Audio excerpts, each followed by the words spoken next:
And a very good morning to you. Thank you so much for sticking with K24. We thank you for also interacting with us on our social media platforms at K24 TV on Instagram, Facebook, as well as X. Do keep in mind our WhatsApp number is at the bottom of your screen should you wish to contribute to our ongoing discussions right here on K24, as I always like to say.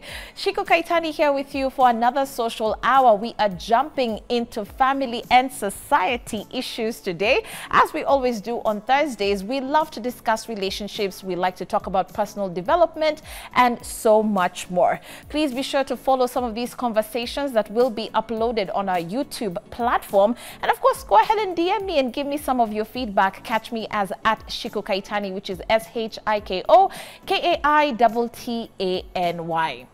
Now, they say that if you actually want to know someone, look into their past, okay? Whatever you have been through, whatever you have experienced, typically shapes who you are today.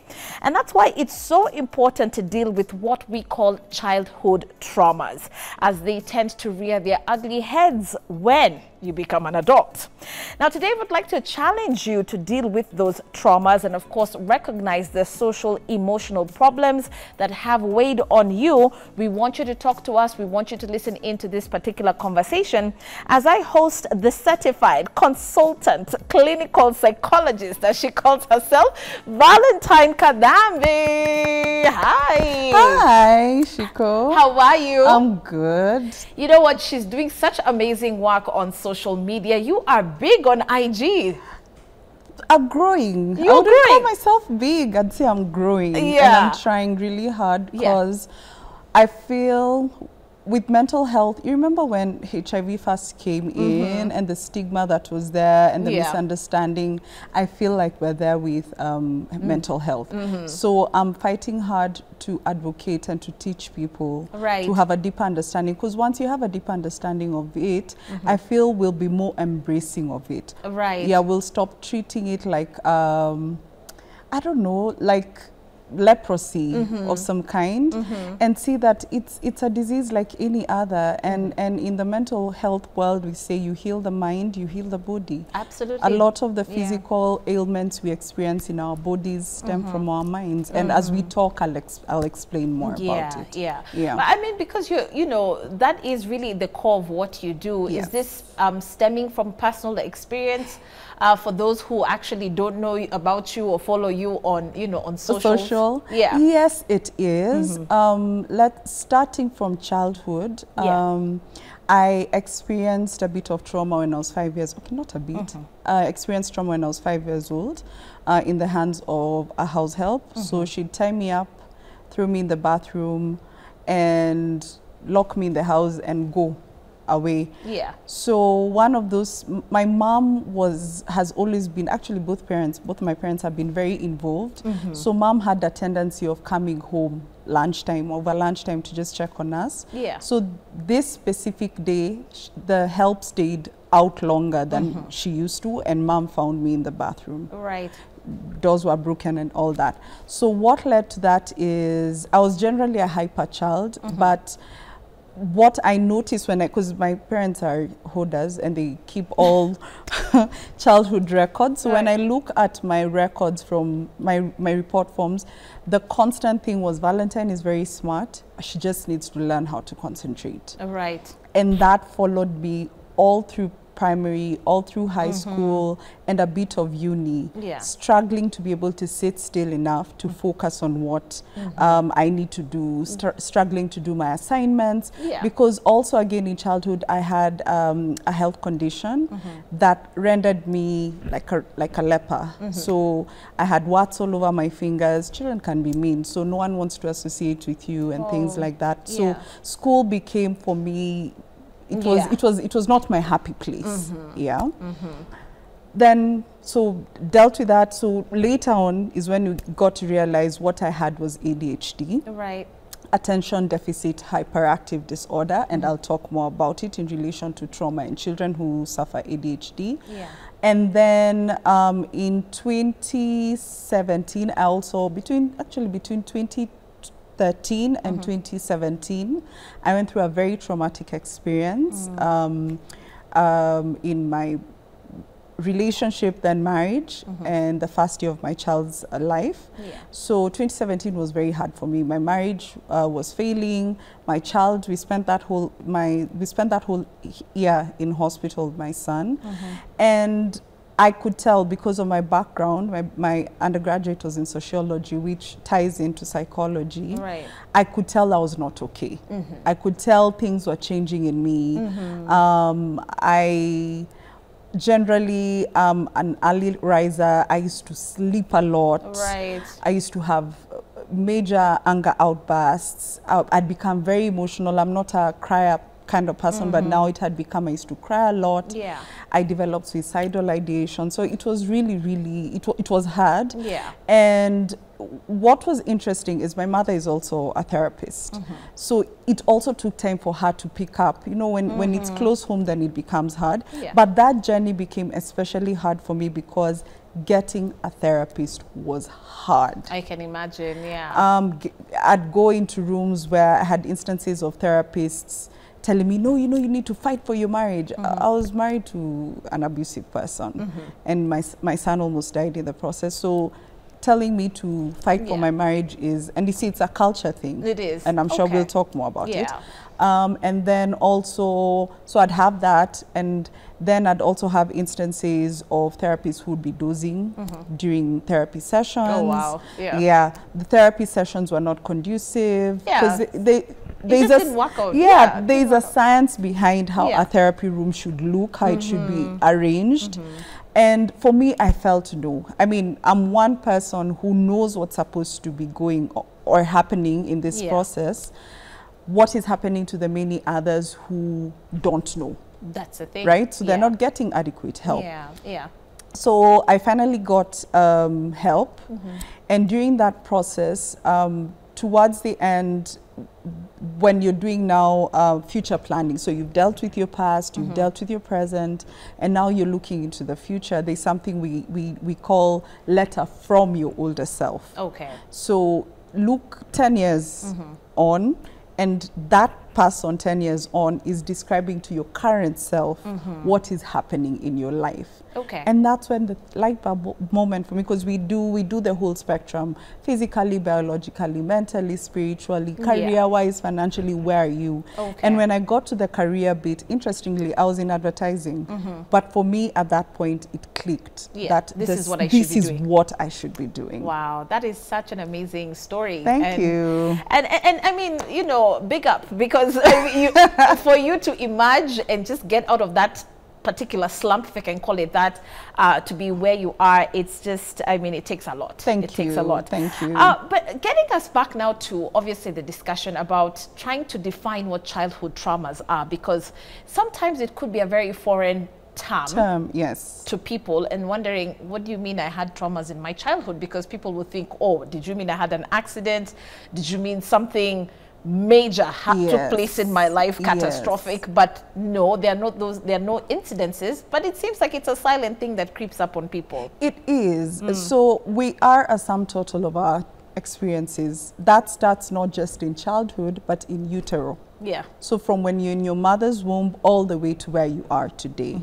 And what childhood, I'd describe childhood trauma as anything that you witness or experience that causes you fear, that is violent, that is life-threatening. Okay. Okay. So we think a lot of life-threatening experiences when we think about trauma, and we think about experiences that we have gone through. We don't think about things we've watched happening to other people. Right? Okay. So I'll give you an example of what happened after the 1998 bombing in Kenya. You noticed people became very fearful. You hear a loud bang and you panic. You might not have been physically there to experience it, but you witnessed what was going on, and it affected you in one way or another. Bringing it closer home, it would be you had an amazing parent who was abusive to your other parent. Trauma was experienced. You witnessed that, and it did something to you. And what that does is it forms a basis of how you look at life moving forward. All these experiences, when you come to therapy, we take your history from pre-conception. So we'll ask you, where were your parents? What were they doing? What was the family like from what you've heard? Right. Then how was the pregnancy? etc, etc. All these things are stored up. So children might not remember, because we say, oh, children are resilient. They might not, but they're not stones. All these things are harbored in the brain. It is. There's a part of the brain that harbors it. Yeah. So the brain is divided into three. So you have your precortex, which you have your precortex, you have your the science is disappearing, but I'd say your cortex, and the key ones are your cortex and your brainstem. Right. So a lot of memories are stored in your brainstem, right? At the back of that thing we say at the back of your mind, that's where everything, the amygdala, is where all of it is stored. And no, in the hypothalamus, sorry, in the hippocampus. So once, the more you experience trauma, the more your hippocampus shrinks, right? And your amygdala is what starts taking over, because that's the part of your brain that is in charge of handling fight or flight mode. Okay. Right? So survival mode. Immediately you get into survival mode, that's a part of your brain that takes over. And that part of your brain is not in touch with time and space. So if it's always stimulated, that's it. Yeah. So you're stepped on, somebody steps on you today, and I'm using that lightly as a form of trauma. And the next time somebody almost steps on you, your reaction will be the same. So what happens is your brain keeps either completely rejecting such experiences to protect itself, or what it does is keeps reenacting the scenario to change the outcome. Right. So you see, once you've gone through this childhood experience, that's how it plays out in your future. That's why you find adults who date certain kind of men or certain kind of people, and they don't realize don't realize it. Right. But when you stop and think about it and go back, you're either stuck onto that experience you had and you're trying to change the narrative. That's why, for example, if you're dating somebody who's abusive, you love them so hard with the hope that they're going to change, but that will never happen. Or you become completely rejective of such kind of people that take you back to that trauma. Right. Yes. How is it that, though, especially now that you've kind of highlighted the science behind it, that we don't have this buzzer in our head that's telling us, okay, this isn't probably healthy for you? Why don't we recognize these triggers? I'll tell you, we think the brain is this automated computer, but your body also doesn't. You will see telltale signs. The only thing is that unless you're self-aware, you will not be able to tell that, oh my God, I've just gotten traumatized, or I've just gotten re-traumatized. Think about it. Until you know that this pain is a headache, you'll never, a child doesn't know that what I'm experiencing is a headache. They'll probably say, I'm feeling pain in my head, and they'll be told that's called a headache, right? So if you do not realize that there's something off about your behavior or because what trauma does, it affects how you think, how you behave, and how you feel, your emotional being.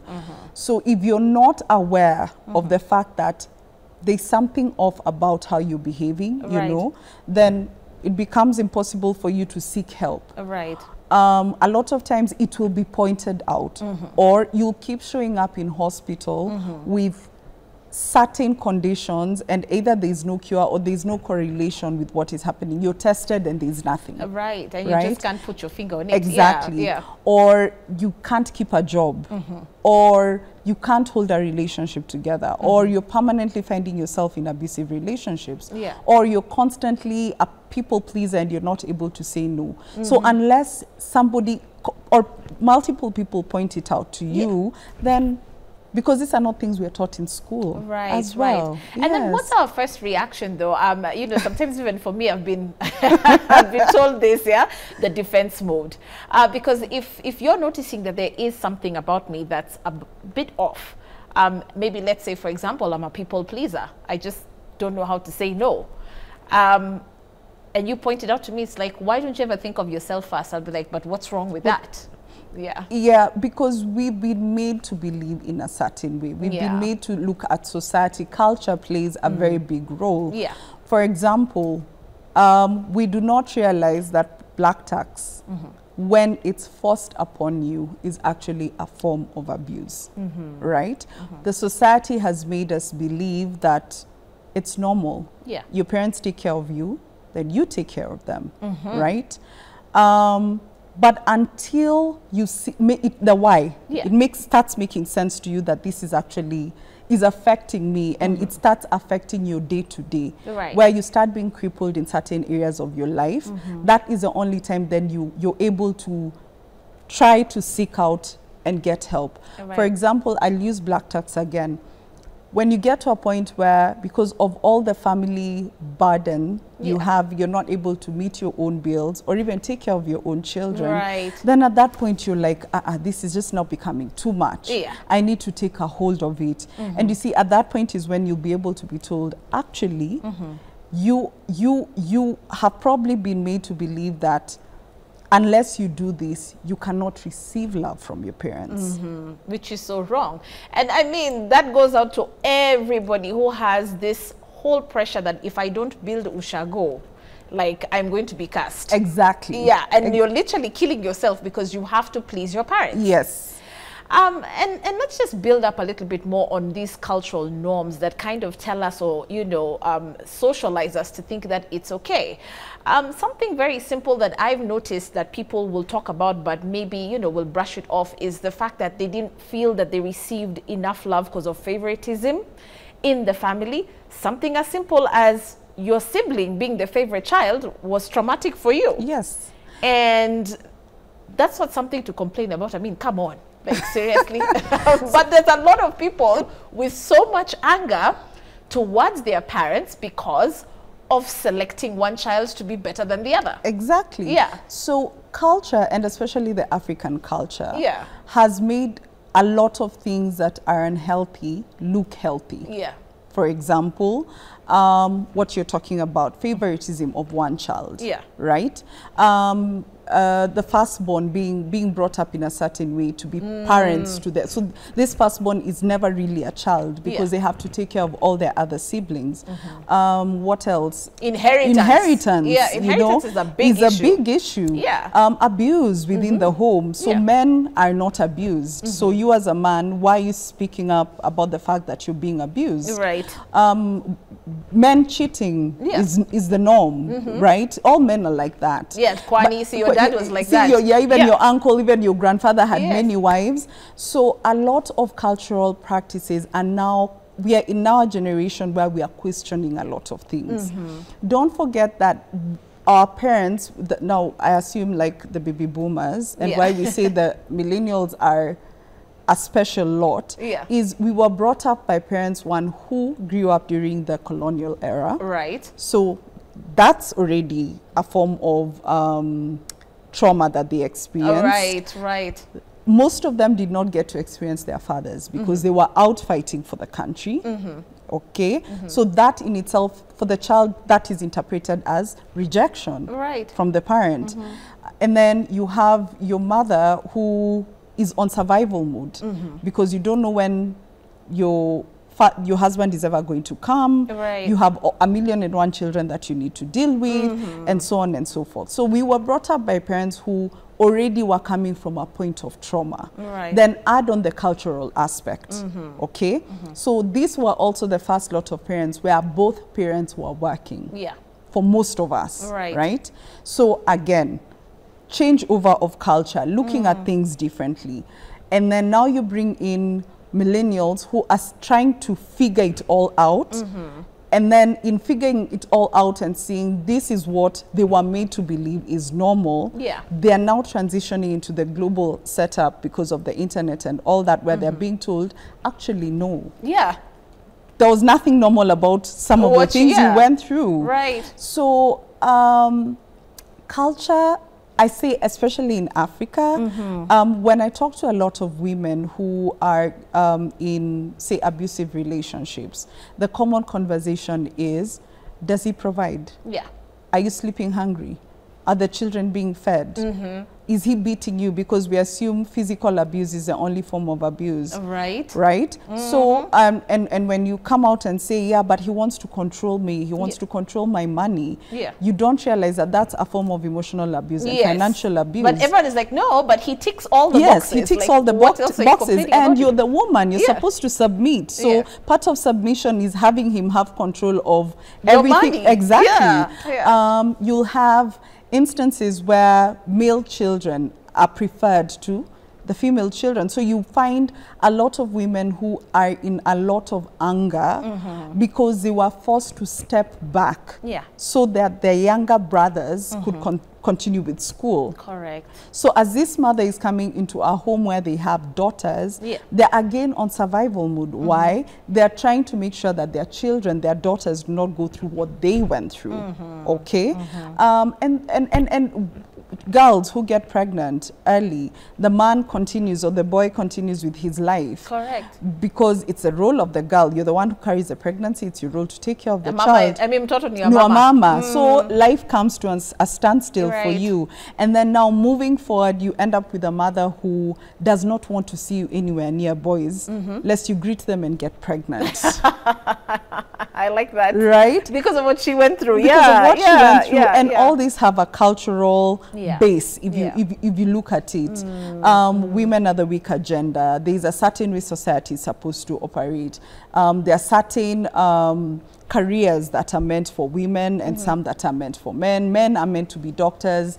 Ladies are supposed to be nurses. Case in point, okay? The CEO is supposed to be a man. The ladies and the secretary, exactly. Right. So these things have long-term effects. Because if you look at, in fact, there's a conversation that was going on online, and girls were talking about their experiences, because in high school that's still part of childhood, and what was coming out strongly is that most girls were encouraged to do humanities, and your home science. Don't do business, do home science, do CRE, do social, you know, don't focus on the sciences, please do history and geography. And even the quality of teachers who would teach the science-oriented subjects would not be as good as the ones in the boys' schools. Right? So fast forward to a girl who's working in a science-oriented world. There's already, she's already coming in as at a disadvantage. There's always a huge disadvantage. She's a minority. She's the one who'll be asked to get coffee for people in the office.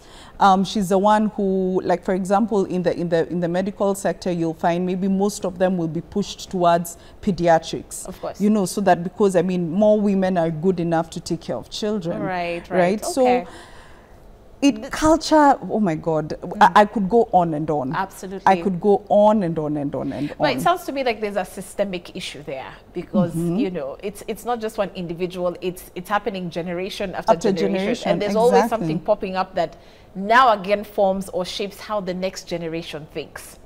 Brenda, are we taking that short commercial break right now?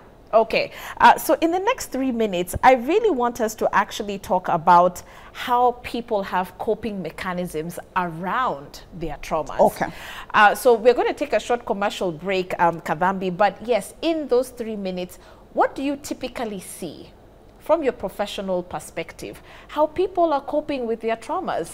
One, people have become very avoidant. Okay. Very few millennials are staying married or getting married. I don't know if you've noticed that. It's true. So we become very avoidant. We have normalized use of substances, so alcohol, smoking, drugs have become a normal thing. We intensify ourselves in what some people call toys, work, sports. So you're heavy in the gym, you're heavy on the social life. Those are the aspects that people use to avoid facing what it is that has traumatized you or is continuously traumatizing you in life. Yes. That's quite sad. All just in the name of trying to avoid a conversation. You know, I remember Benjamin Zulu had actually talked about the TikToker who had passed on. I mean, obviously you saw Shira's story, didn't you? And his post really hit home for a lot of people because it seems like he came from a very broken childhood. And again, the substance abuse and what he became later on in life kind of stems back to what he was before. And so what are you telling individuals today about what is presenting in their current form to look out for that was in their past? What do you want to tell guys? I want to tell people, anytime you find yourself overindulging in anything, it doesn't have to be alcohol. It doesn't have to be alcohol or drugs. Yeah. It's women or men. It's work. It's the gym. It's food. It's your social life. It's fashion. It's anything. Anytime you're overindulging in something, please check yourself. You're probably covering up or trying to mask. You're putting up a face to avoid facing your trauma. Yes. Oh man, we want you to talk to us, by the way, through our social media platforms at K24 TV. This is a great time to just direct you to Valentine's page. You can catch her as Valentine Kadhambi on social media. Instagram in particular is where you can see a lot of her posts, really focusing on the mental wellness space. And this time around, we're focusing on childhood traumas, and that's because we're talking about your past and how it has shaped your present. If you do want to engage her or you'd like to DM me on the same whatever question you may have, talk to us on those platforms and we'll be sure to actually push you through to Valentine's team so that you can get obviously the consultation that you need. But when we get back, we'll be talking about more of those signs that you need to look out for and what more we can do to create safe spaces so that when we start from that size, the toddler size, people are able to engage and express themselves freely so that we're not seeing these things stemming up 20, 30 years from today. All right, stick with us.